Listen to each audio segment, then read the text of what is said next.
नमस्कार नमस्कार मी हनुमंत कापरे एसलीपीएस वेलनेस या संस्थेचा डायरेक्ट सेलर डिस्ट्रीब्युटर आहे। तर आज आपण पाहतोय की आज आपण गडहिंग्लज विभागामधून आज आपल्याकडे ऊसाच्या पिकाचा जबरदस्त असा आपण रिझल्ट आलाय। तर आज आपण येथील शेतकरी आहेत त्यांचेच आपण तोंडून रिझल्ट आलेला आपण ऐकूया। सर नमस्कार, तुमचं नाव सांगा आणि गाव सांगा। अशोक सुभाना रेडीकर, राहणार मागाव, तालुका गडहिंग्लज, जिल्हा कोल्हापूर। मी AWPLचे औषधे वापरले आहेत, त्यांचा रिझल्ट बऱ्यापैकी मला आलेला आहे। मी माझ्या शेतात स्वतः औषध फवारणी करून ते रिझल्ट बऱ्यापैकी आलेला आहे। इथून माझ्या बाजूला सुद्धा एखादा प्लॉट आहे, त्याची आणि माझी तुलना केली तर बऱ्यापैकी माझा रिझल्ट मला चांगला मिळालेला आहे। म्हणजे तुमच्या बाजूचा जो प्लॉट आहे तो याच्या अगोदरची लागण आहे? हा, याच्या अगोदरची लागण असून सुद्धा मला हा प्लॉटची याची जास्त त्याची कशा पद्धतीने रिझल्ट वाटतो तुम्हाला? त्याची काय काय रिझल्ट जाणवतोय? हा, त्याच्या आम्ही आता उंची परत त्याचे फुटवे भरपूर निघालेले आहेत।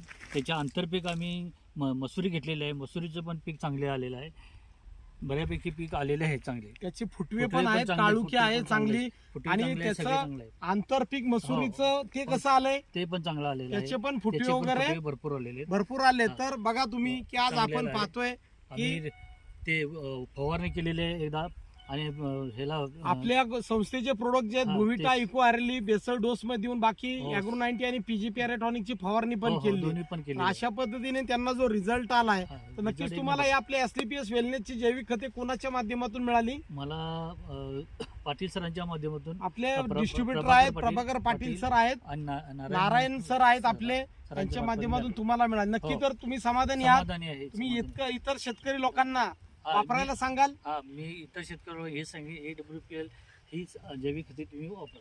नक्कीच अशा पद्धतीने शेतकरी लोकांना आजची काळाची गरज ओळखून की भरमसाठ होणारा खर्च कमी करून आज आपलं उत्पन्न मात्र निश्चित वाढेल याची तुम्हाला नक्की खात्री आहे।